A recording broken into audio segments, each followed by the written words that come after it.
Hey guys, how's it going?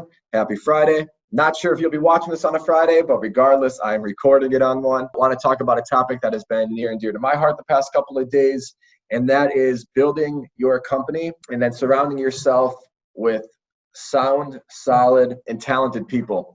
It sounds simple, but I know for so many out there, including myself, like I said, these are all just personal stories about what I'm going through on my journey. And hopefully it can resonate with some of you out there. So as I've now shared, I've basically been trying to operate every second accounts solely by myself. I had a lot of ego and pride in the fact that I'm a one-man operation, that I can get everything done, that I can take care of, everything from A to Z, from sun up to sundown. That has been the biggest deterrent of growth. And now that I've started to, open my mind to and really have jumped in to, I don't know if it's called, I don't know if it's the hiring process or whatever you want to call it. My mind has just been running wild with the possibilities of what these positions that I'm creating could hold for the company. Because honestly, thinking like, oh my gosh, if this person can give me another 40, 50 hours a week, and then, if this person can give me 40, 50 hours a week, and if I can get 20 hours a week out of, a person that can fill this role. And I know it sounds so simple, and literally I've led departments of, dozens of people, but just literally thinking about it from the sense of my business and now how much more that I can get done, how much more I can accomplish, how many more businesses I can help. It's been just game changing and giving me so much drive and motivation that I didn't have prior. Hindsight's always 2020, but now I'm honestly beyond perplexed how I didn't see this sooner and how I thought that, just continuing to have it as a one-man op was the best move. So I want to talk about into a few things that kind of made me hold off on this mindset. And then now what I'm kind of doing, or this decision to hire, and now what I'm, now how I'm kind of thinking about it. So to jump right in, first and foremost, like I said, there was the ego aspect of, hey, this is my company. No one's going to be able to understand it or do, all these tasks as well as I am because I'm going to give it 150%. And I can't expect that of someone else and blah, blah, blah, all those excuses that early on entrepreneurs very typically give themselves. And while that's true, you can never expect, as I certainly don't, someone to pop in and give 150% or, go above and beyond, basically just to give the effort I have because it's my company. So obviously I'm going to have a different relationship and different mindset approach and handling of everything, just a tad different than they would. But figuring out that even other people, even if they're, employees that can give you 70, 80%, and you get a bunch of, say, if I would say towards every second accounts, I would obviously say I'm an A+ player because it's my company and because I'm, obviously going to be giving, my complete day's efforts, mind, and thoughts to it. Even if you can surround yourself with people who are obviously excited, if they fit, what you want your culture to be, even if they're running at 75, 80%, think about what kind of potential that gives to you that you didn't have prior. And like I said, I'm talking to myself here too, because this is exactly what I've been kind of having these awakenings toward and what it allows for me to then have the opportunity to do and focus on and continue to grow. It's crazy because it's always more difficult to do with your own business or with your own life. And everyone always says, giving advice is easy, like when you see someone else's path or someone else's story, it's very easy to throw in what they should do. But you always have to then ask, are you doing it for yourself? And I think about the easiest way for me to think about this is when I pitch or talk with potential clients about every second accounts, it always comes up, entrepreneur, business owner, whoever, hiring manager, whatever the situation is them saying, yeah, I really need this time and I want to make sure that it's being handled by an expert, this and that. And I always come with, yeah, absolutely. You should be focusing on,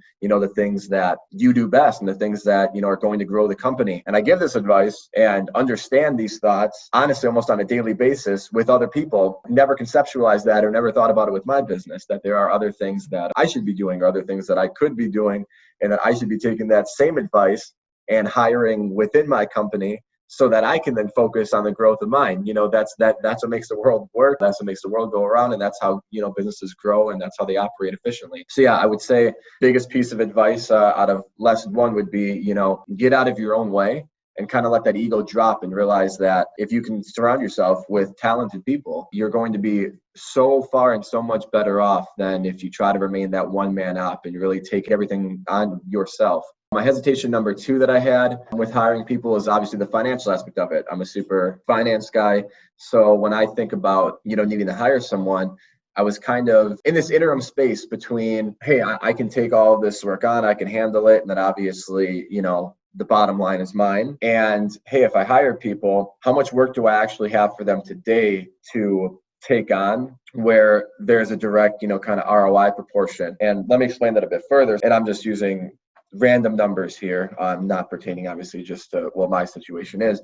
But let's just say you're making $1 million a year and you are able to take on that $1 million a year, but you are maxed out. Or I started then thinking about, okay, well, I'm maxed out at $1 million worth of work, but if I hire someone, I have to hire them at $100,000 a year. But today I maybe don't have $100,000 worth of work of them because I only need them to really take on, 20 hours of work a week or 15 hours of work a week to satisfy what my current needs are. But I'm not going to get the employee that I want unless I'm able to hire them for $100,000 a year. So I'm basically making an investment that I'll grow to be $1.5 million.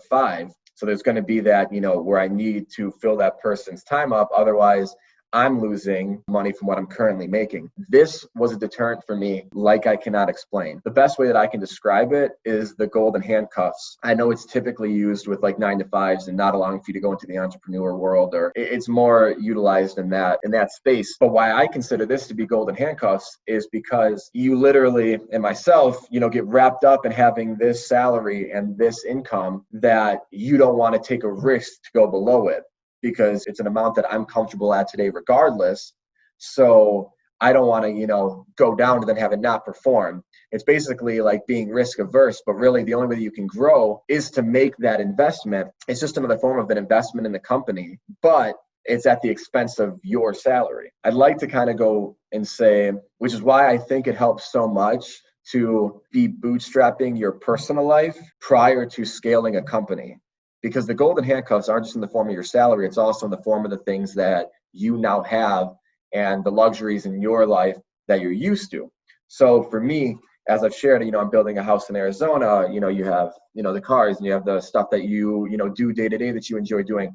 And when I use that example of, hey, the business at $1 million, so today I'm making $1 million. But if I hire this person, I'm going to hire them at 100,000. And this is a different example because obviously there's $1 million is a ton of money, obviously. But nonetheless, it like someone like me who I built my entire budget, built my entire, made purchases, basically started living life at the means in which you're making, or made decisions based on that, it becomes far more difficult to then make that investment or make that kind of a financial, investment into the business, because you have the golden handcuffs of an expected salary, of, expected luxuries, of building a house, like something that you actually know is right on the horizon that you're going to have to, shell out cash for and this and that.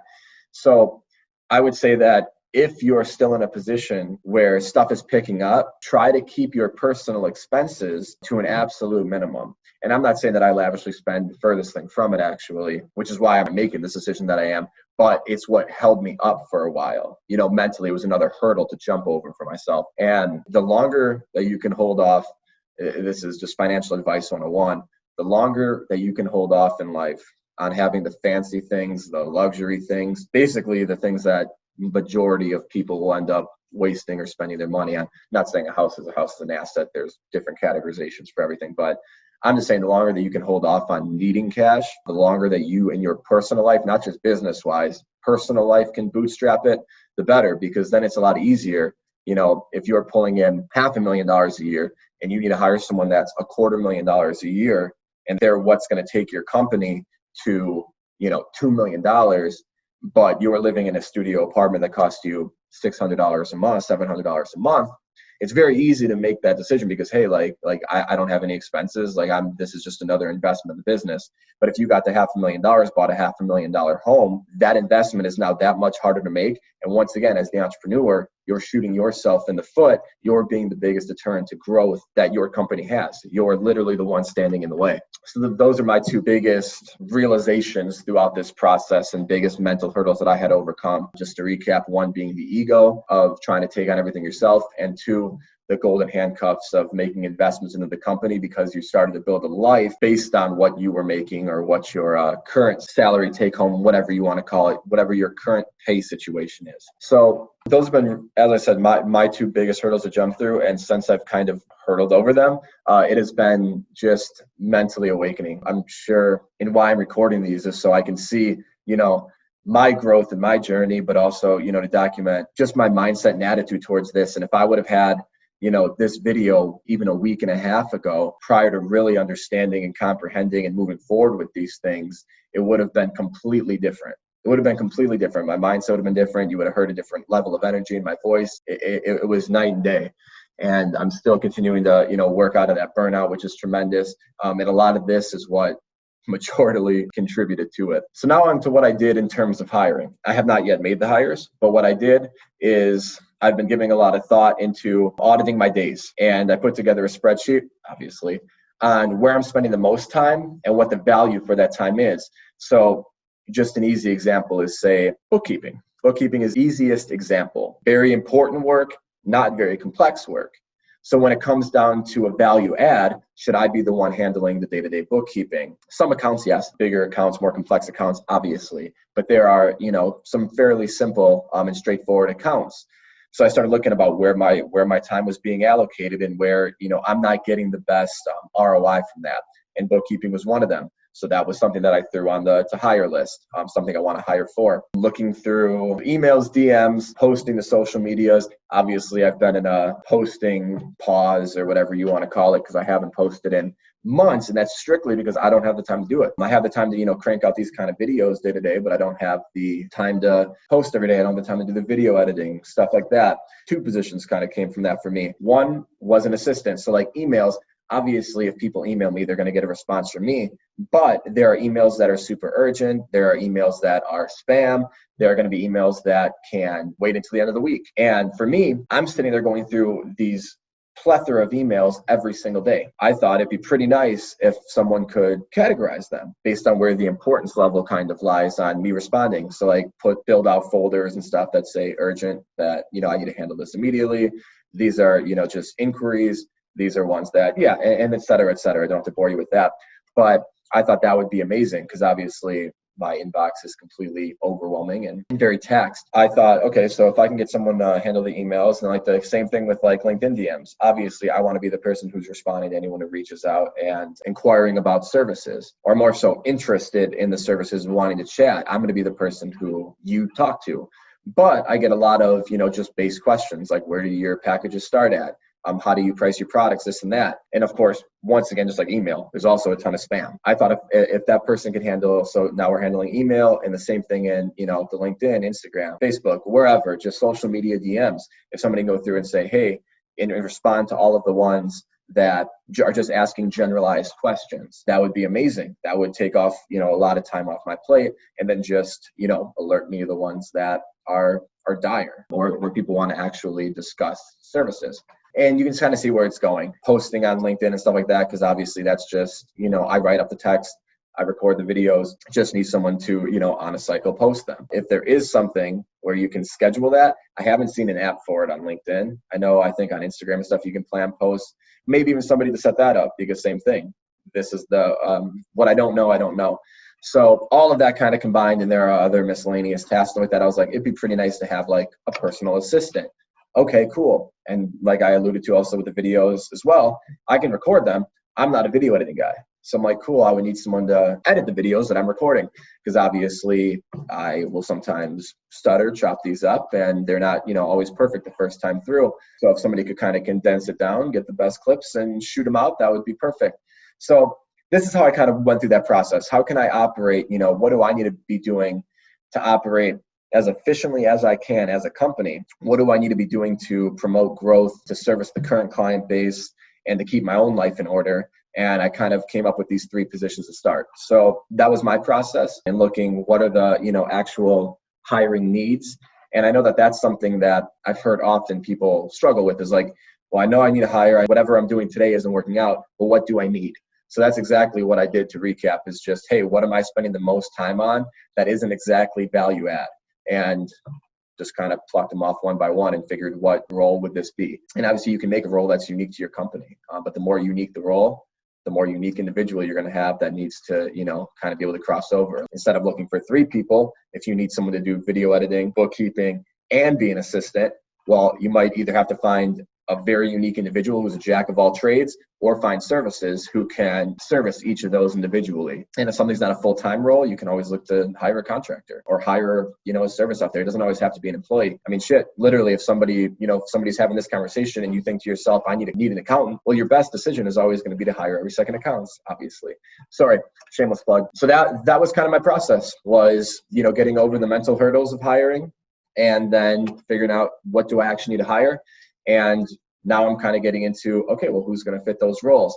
Video editing is the most simple one because Blank Slate Media is obviously my right hand. There's no one more effective, efficient, fun to work with, and just better at what they do than Sam Lister. I couldn't think higher of him. He is an absolute monster on all fronts. So that was the most simplest of the decisions. But now it's looking out to, okay, who's going to fill that assistant role and who is going to fill that bookkeeper position. Like I said to start the video, I couldn't be more excited to be, kind of alleviating this time out of my schedule so that I can continue to work on growing the business, continue to service and over deliver to my current client base, and basically a lot of the things that I haven't had the time or mental energy to do over the past couple of weeks. So that's what today's video was about. That's what I was looking forward to discussing. Thank you guys so much for watching. I look forward to talking again soon. Have a good one.